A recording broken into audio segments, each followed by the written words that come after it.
Okay, grade 9.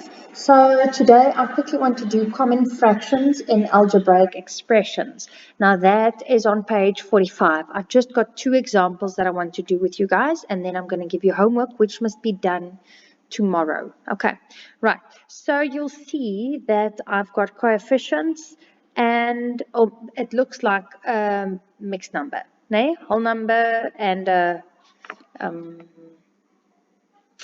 fraction.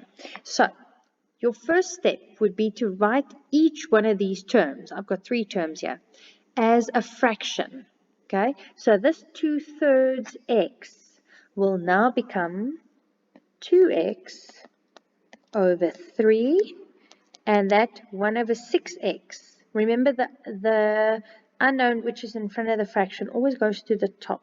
So it's going to be 1x over 6, and then let's make that last one, what do you call it? I'm at a loss for words today. An improper fraction. There we go.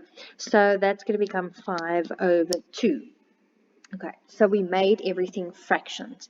Now, think of when are we allowed to add and subtract fractions? Only when my denominators are the same, which means that I want to change all of them so that they would be over, and in this case, I'm going to make my denominator 6.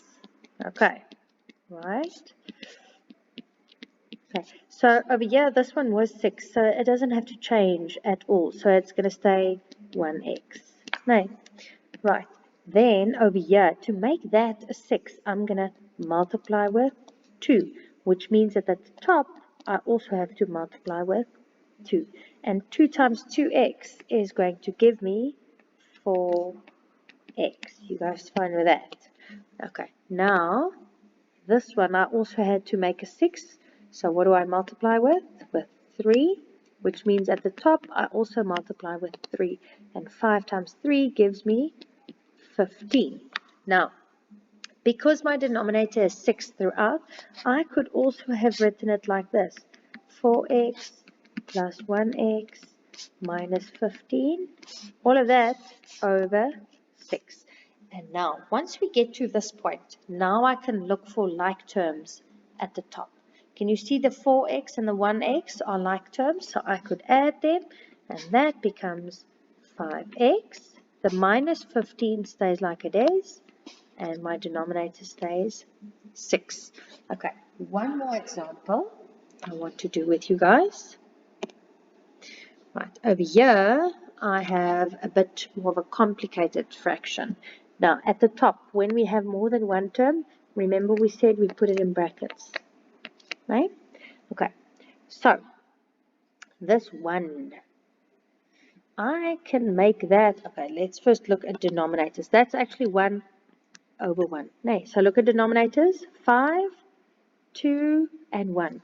So what am I going to make my denominator? I want everything to be over 10. No.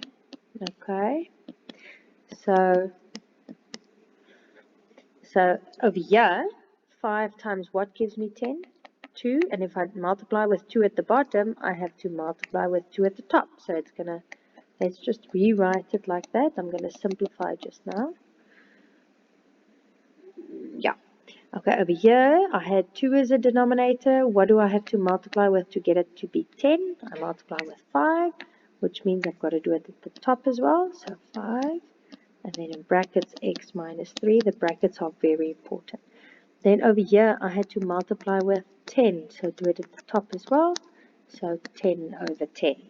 Okay, now, denominators are the same throughout, so let's just rewrite what we've got.